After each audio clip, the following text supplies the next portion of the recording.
नमस्कार. आजच्या भागाचा जर विचार केला तर आजच्या भागामध्ये काय काय ट्विस्ट आहे सांगते मी. शॉर्टमध्ये एक्सप्लेन करते. पहिले तर जानकीला जॉब भेटेल. त्यानंतर जानकी आणि ऋषिकेशचं जोरदार भांडण, ते पण सुमित्रासमोर. त्यानंतर हे सगळं होत असताना जानकी नंतर काकूची समज काढणार आहे की बाबा चूक झाली, सॉरी. आणि प्रोमोमध्ये जे आहे ते तर खरंच खूप इंटरेस्टिंग आहे. जानकीच्या अंगावरती एक लव्ह लेटर येणार आणि त्यानंतर जानकीचा संशय ऋषिकेशवर येणार आणि नंतर जानकी जेव्हा मकरंदच्या ऑफिसमध्ये जाईल तिथे जी काही भसड होणार त्यामध्ये जानकी मकरंदचं तोंड फोडणार आहे. इथपर्यंत आहे आजच्या एपिसोडमध्ये. मग चला बघूया आजच्या एपिसोडमध्ये काय काय घडते. नमस्कार. घरोघरी मातीच्या चुली आजच्या भागात आपण बघणार आहोत. जानकी मकरंदला विचारत असते, काय झालं, तू काय चेक करतोय, म्हणजे सगळं व्यवस्थित तर आहे ना, म्हणजे काही प्रॉब्लेम तर नाही ना, माझे डॉक्युमेंट्स तर व्यवस्थित आहेत ना. तेव्हा तो म्हणतो डॉक्युमेंट्स तर व्यवस्थित आहेत आणि काही हरकत नाही. तेव्हा तू विचारते, सर मग काय प्रॉब्लेम आहे, तुम्ही एवढे का डॉक्युमेंट चेक करताय. तेव्हा तो म्हणतो या ऑफिसमध्ये एक रूल आहे, कोणी कोणाला सर मॅडम म्हणून बोलत नाही, जो तो नावाने हाक मारतं. तेव्हा ती म्हणते आता इंटरव्ह्यूसाठी आलो आहोत आणि प्रोटोकॉल तर असतात ना, ते तर सगळ्यांनाच फॉलो करायला लागतील. तेव्हा तो म्हणतो पण मी तुला एक गोष्ट सांगतो, इथे सगळ्यांनी नावाने हाक मारायची हा मेन प्रोटोकॉल आहे, हे तुला आठवण ठेवायला लागेल आणि हा जॉब तुझा झाला आहे. तेव्हा जानकी विचारते, खरंच, पण मला एक समजत नाही, हा जॉब डायरेक्टली माझा कसा काय होऊ शकतो, कारण की इथे तर मी इंटरव्ह्यू सुद्धा दिला नाही. तेव्हा तो म्हणतो, हे बघ, तुला जॉब हवा असेल तर घे, नाहीतर आत्ताच्या आत्ता इथून चालती हो. तो लगेच हसायला लागतो. तेव्हा जानकी म्हणते, खरंच मला जॉब मिळाला, पण तू असा डायरेक्टली जॉब कसा काय देऊ शकतो, तुने माझा इंटरव्ह्यू घेतला नाही, म्हणजे आपली ओळख आहे, त्यामुळे मकरंद तू हे सगळं करत असशील तर ठीक आहे, पण मला हे मान्य नाही आहे. मला नाही जॉब भेटला तरी चालेल, मी पुन्हा एकदा ट्राय करेल, पण आता मला असं वाटत नाही विदाऊट कशात मी तुला जॉब घ्यावा. तेव्हा तो म्हणतो, अगं मी खरं बोलत आहे, तुझे डॉक्युमेंट्स आणि मला माझ्या कंपनीसाठी असेटची गरजच असते आणि तू त्याच्यासाठी अगदी योग्य आहेस आणि मला माहिती आहे तू कॉलेजची टॉपर सुद्धा होती, तुझ्याबद्दल तुझ्या जास्त मला माहिती आहे. तेव्हा जानकी विचारते, काय बोलला तू, मला नाही समजलं. तेव्हा तो म्हणतो, अगं तुला जॉब मिळाला आहे आणि तू कधी जॉईन करशील ते मला सांग. तेव्हा ती म्हणते, मी उद्यापासूनच जॉईन करू शकते. तो लगेच फोन करतो आणि सांगायला लागतो, जानकी जी आली आहे तिचा अपॉइंटमेंट लेटर रेडी करा आणि लवकर माझ्या ऑफिसमध्ये पाठवा. तेव्हा जानकीला हे सगळं होत असताना खूप आनंद होतो. तेव्हा ती म्हणते, खरंच माझं नशीब खूप छान आहे, मला सांग ना इथे जवळपास मंदिर कुठं आहे, म्हणजे मंदिरात जाऊन मी देवीचा आशीर्वाद घेईल, कारण की इतका लवकर आणि इतका फास्ट कोणाला जॉब मिळाला नसेल जेवढा मला मिळाला आहे आणि यासाठी तर मला थँक्यू बोलायलाच पाहिजे ना. तेव्हा तो म्हणतो, इथे उजव्या बाजूला एक मंदिर आहे, तू तिथे जाऊ शकते. तेवढ्यात पिऊन दादा येतात आणि जानकीचं अपॉइंटमेंट लेटर देतात. जानकी अपॉइंटमेंट लेटर बघते आणि खूप खुश होऊन जाते. तेव्हा ती म्हणते, तुला माहिती नाही याच्याने मला किती स्टेबिलिटी मिळेल. तेव्हा तो म्हणतो, पण तुला एक गोष्ट सांगतोय, आता आमच्या इथे तुला जास्त सॅलरी देऊ शकत नाही. तेव्हा ती म्हणते, काहीच हरकत नाही आहे, तुम्ही जेवढी सॅलरी त्या न्यूजपेपरमध्ये दिली होती ना तीही माझ्यासाठी पुरेशी आहे. तेव्हा तो म्हणतो, ठीक आहे, काही प्रॉब्लेम नाही. जानकी लगेच त्याच्या हाताला हात मिळवते आणि थँक्यू बोलून तिथून निघून जाते. हे सगळं होत असताना मकरंदला खूप आनंद झालेला असतो. तेव्हा तो हात हातामध्ये घेतो आणि म्हणायला लागतो, फायनली आज तू स्वतःहून मला स्पर्श केला आहे, माझ्याशी हात मिळवलं, पण असाच तुझा हात मी कायमचा धरून राहणार आहे. ज्या देवीच्या साक्षीने तू आता पाया पडायला गेली आहे ना, त्याच देवाच्या साक्षीने आपण लग्न सुद्धा करू. तो त्या हाताला किस करतो आणि त्याच्या वेगळ्याच झोनमध्ये गेलेला असतो. तर दुसरीकडे जानकी इकडे मंदिराच्या जवळ पोहोचते. तेव्हा ती बघते मंदिरामध्ये तर खूप जास्त गर्दी आहे. तेव्हा त्या काकू म्हणतात, अगं आज मंगळवार आहे ना, मग मंगळवारी देवीच्या मंदिरामध्ये थोडी जास्तच गर्दी असते. ते सगळे लगेच लाईनीला लावून दर्शन घेण्यासाठी उभेच असतात. तेवढ्यात तिथे सुमित्रा, ऋषिकेश आणि सारंग सुद्धा येतात. तेव्हा सुमित्रा म्हणते, अरे खूप जास्त गर्दी आहे, एवढी लाईन आपण कशी काय पार करायची. तेव्हा ऋषिकेश म्हणतो, आई तू का काळजी घेते, तुझा मुलगा असताना तू काळजी घेऊ नको, तू ये हळूहळू, मी वर जातो.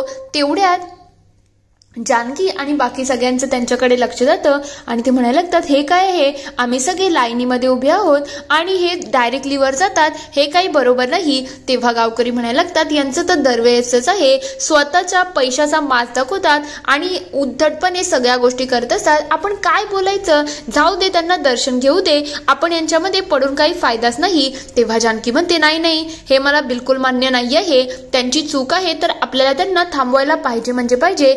इकडे ऋषिकेश गुरुजींना भेटतो आणि म्हणायला लागतो, चला आपण आशीर्वाद घेऊ आणि लवकर दर्शन सुद्धा घेऊ. तेवढ्यात गावकरी म्हणायला लागतात, तुम्ही असं डायरेक्टली जाऊ शकत नाही, आम्ही उन्हातानामध्ये रांगेत उभे आहोत, तुम्ही असं डायरेक्ट दर्शन घेणं काही बरोबर वाटत नाही. तेव्हा ऋषिकेश म्हणतो, खरं म्हटलं माझ्या आईचं व्रत आहे आणि त्याच्याचमुळे आम्ही लवकर दर्शन घेण्यासाठी येत आहे, 2 मिनिटाने तुला काय फरक पडतो. तेव्हा जानकी म्हणायला लागते, फरक पडतो आणि सगळ्यांना फरक पडतो, आम्ही सगळे रांगेत आहोत, मग तुम्हाला काय प्रॉब्लेम आहे रांगेत असायची. तेव्हा सारंग म्हणतो, ही मुलगी पुन्हा इथे आली.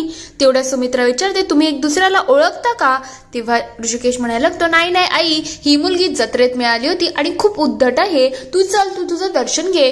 तेव्हा जानकी म्हणते, नाही काकू, तुम्हाला तरी पटते का, तुम्ही असं रांगेत न उभं राहता डायरेक्टली दर्शन घेणार आणि बाकी सगळे असे उन्हातानात उभे आहेत, रांगेचं पालन करतायत, असं डायरेक्ट दर्शन घेणं बरोबर वाटत नाही. तेव्हा ऋषिकेश म्हणतो, मी रणदिवे आहे, मी जिथे उभा राहील ना तिथूनच लाईन सुरू होते आणि लाईन तर माझ्या नंतरच होणार, माझी आई डायरेक्टच दर्शन घेईल, तुला रांगेत उभं राहायचं असेल तर तू राहा. तेवढ्यात जानकी म्हणायला लागते, तुझा उद्धटपणा बंद कर आणि आता सगळ्यांनी रांगेत दर्शन घ्यायचं आहे. काकू तुम्ही सांगा ना, आम्ही काही मूर्ख आहोत का जे रांगेमध्ये राहून दर्शन घेतोय, मला हे पटलेलं नाहीये. हे मग तुमच्या मुलाला समजवा, तो नेहमी असा उद्धटपणे वागतोय, मी तुला स्पष्ट सांगते, सगळ्यांना रूल सेमच असतात. तेव्हा तो म्हणतो, मी रूल फॉलो करत नाही, मी रूल बनवतो. तेव्हा ती म्हणते, मला माहिती नाही, मी आत्ताच्या आत्ता सांगते, तूच रांगेत उभा राहशील. तेव्हा सुमित्रा म्हणते, जाऊ दे ऋषिकेश, आपल्याला यांच्याशी भांडण्यामध्ये काही इंटरेस्टच नाही आहे, चल आपण सुद्धा रांगेत राहू. तेव्हा ऋषिकेश म्हणतो, नाही नाही आई, आपण रांगेत न राहता आपण पुढे जाणार आहोत.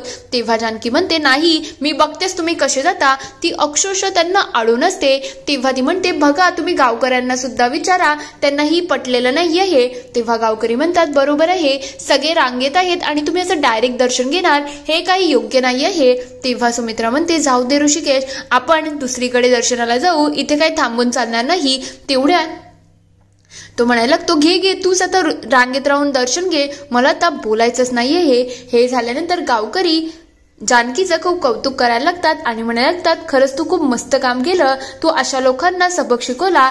तेवढ्यात सुमित्रा म्हणायला लागते, ही मुलगी ज्यांच्या कोणच्या घरी जाईल ना त्या घराचं तर कल्याण असेल, सून म्हणून जिथे जाईल ना त्या घराचं तर वाटोळ लावेल. तेव्हा तो म्हणतो, अशी बायको कोण करून घेईल आणि यापूर्वीशी आपला काही संबंध सुद्धा नाही. तेवढ्यात सुमित्रा तिथून निघून जाते आणि जानकी लाईनीमध्ये उभी राहून दर्शन घ्यायला लागलेली असते. इकडे ऋषिकेशला काही ते पटलेलं नसतं, म्हणून तो माईक घेतो आणि अनाऊन्स करायला लागतो, 2 मिनिटांमध्ये मंदिर बंद होणार आहे, मग ज्याला कोणाला दर्शन घ्यायचं असेल त्याने तात्काळ दर्शन घ्या, नाही तर दर्शन भेटणार नाही. तेव्हा गावकरी धडाधड वर चलतात. ते बघता जानकी म्हणायला लागते, अहो रूल्स काहीतरी आहे की नाही, तुम्ही असं रांग तोडून कशी काय जाऊ शकता. तेवढ्यात ऋषिकेश येतो आणि म्हणतो, तुला खूप रांगेमध्ये दर्शन घ्यायचं होतं ना, आता थांबवायचे ना तुझे रूल्स रेग्युलेशन. काय झालं तुझ्या रूल्स रेग्युलेशनचं, काहीच नाही ना, तू माझ्याशी आडवी आलीस मग आता मी तुला सोडतच नसतो, हे आठवण ठेव. मी ऋषिकेश आहे, असा तसा कोणाला सोडणारा नाही. ऋषिकेश चिडून तिथून निघून जातो. जानकीलाही खूप राग आलेला असतो. तर दुसरीकडे घरी आल्यानंतर सगळे जानकीच्या नावाचा उद्धार करत असतात. तेव्हा ते म्हणतात, ती मुलगी किती उद्धट होती ना, तिच्यामुळे आपल्या दुसऱ्या मंदिरामध्ये जायला लागलं आणि दर्शन घ्यायला लागलं. तेव्हा सारंग म्हणतो, आई तू शांत हो, आम्ही आहोत ना. तेव्हा त्या मुलीशी आपला काय संबंध येणार आहे जी एवढी चिडचिड होते. तेव्हा नाना विचारतात, नेमकं घडलं काय होतं जी तुमची एवढी चिडचिड झाली आहे, उपवास झेपत नसेल तर का करता. तेव्हा सुमित्रा म्हणते, मला उपवास झेपतो, माझ्या उपवासाचं काहीच नाही आहे, त्या मुलीमुळे चिडचिड झाली. तेव्हा ऋषिकेश म्हणतो, आई तू पहिले जेवून घे, नंतर आपण सगळं बघू. नाना विचारतात, काय झालं होतं जे तुम्ही एवढे चिडले आहेत. तेव्हा ऋषिकेश सांगायला लागतो, आम्ही दर्शन घ्यायला गेलो होतो पण त्या मुलीने रांगेमुळे किती तमाशा केला. तेव्हा नाना म्हणतात, तुमचं चाललं काय होतं, तुम्ही रांग तोडून दर्शन घेत होते का. तेव्हा तो म्हणतो, मग त्या मंदिरामध्ये तुमची एवढी ओळख आहे, तुम्ही एवढी देणगी देता, मग आपण डायरेक्टली दर्शन तर घेऊच शकतो ना. तेव्हा नाना म्हणतात, हे बघ, मी तिथे दर्शनासाठी किंवा कशासाठी पैसे देत नाही आहे आणि सार्वजनिक ठिकाणी असा आपला मानपान वापरणं बरोबर नाही आहे, हे मला पटतच नाही. तेव्हा सुमित्रा म्हणते, पण त्या मुलीला एवढं भांडायची गरज नव्हती. तेव्हा तो म्हणतो, कसं आहे माहिती का, ती मुलगी उगाचच मध्ये आली, तिला तर मी सोडणारच नाही. तिला आईची माफी मागवल्याशिवाय मी काय शांत बसणार नाही. तेव्हा नाना म्हणतात, तुमची तर सोनाराने कान टोचवणं गरजेचंच होतं आणि त्या मुलीने केलं ना ते बरोबर आहे, म्हणून उगाच त्या मुलीच्या वाकड्यात जाऊ नको. ती बरोबर होती आणि तुम्ही चुकीचे होते. तेव्हा ऋषिकेश म्हणतो, नाना तर दुसऱ्यांचाच पुळका आहे, आई सोड, तू पहिले आता जेवून घे. तेवढ्यात ती म्हणते, नाही रे, माझ्या हाताला हळद कुंकू लागली आहे, पहिले मी धुवून येते त्यानंतर जेवते. तेव्हा ऋषिकेश म्हणते, मला असं वाटते आईच्या मनामध्ये, देवाच्या मनामध्ये एवढंच आहे की आज तुझ्या मुलांनी तुला भरवावं, त्याच्यामुळे मी तुला भरवेल. तेव्हा ती म्हणते, मी काय लहान आहे का? तेव्हा तो म्हणतो, आई, लहान असताना तू मला भरवलं आहेस ना, मग आता मी तुला भरवेल. मी थोडी सावत्र आहे. सावत्र ऐकता सुमित्राचा चेहरा पडून जातो, पण ऋषिकेशला काही फरक पडलेला नसतो. तो लगेच तिला प्रेमाने भरवायला लागतो आणि हे सगळं होऊन सुमित्राला थोडा आनंद सुद्धा होत असतो. तर दुसरीकडे जानकी घरी येते. तेव्हा ती लगेच त्या काकांना पेढा देते आणि म्हणायला लागते, काका, मी इंटरव्ह्यू क्लिअर केला आणि मी पास सुद्धा झाली, मला जॉब मिळाला आहे. तेव्हा ते म्हणतात, पहिले देवापुढे पेढा ठेव आणि त्यानंतर मला दे. तेवढ्यात तिथे काकू येतात.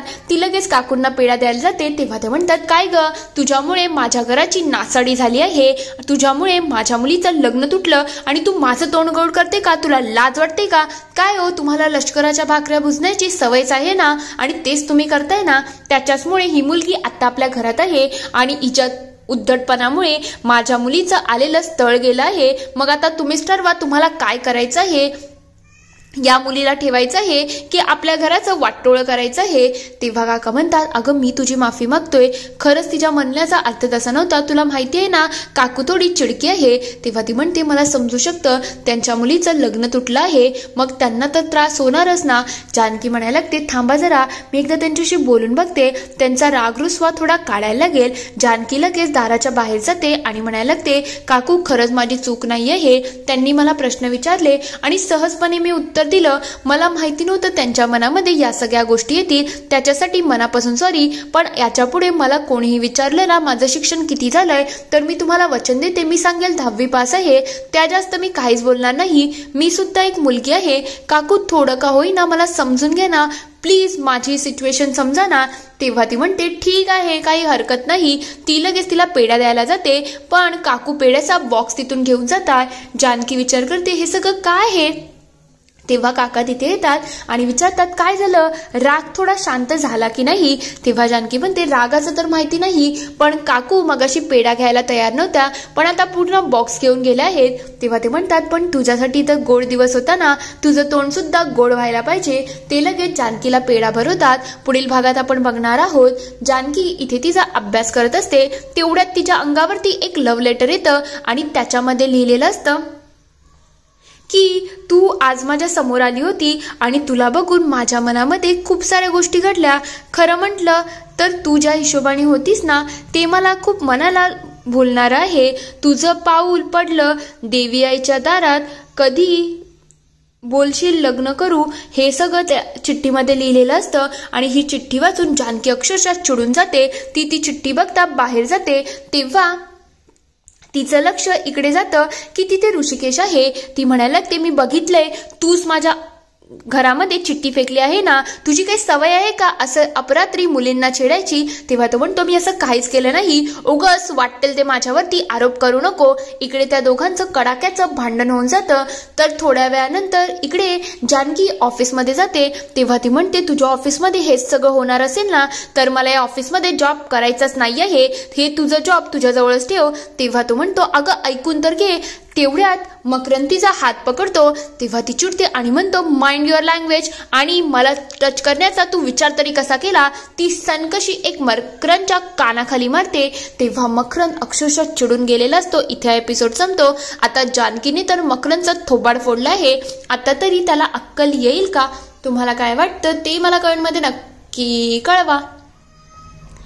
व्हिडिओ आवडला असेल तर लाईक, शेअर आणि सबस्क्राईब करायला विसरू नका. Thank you for watching.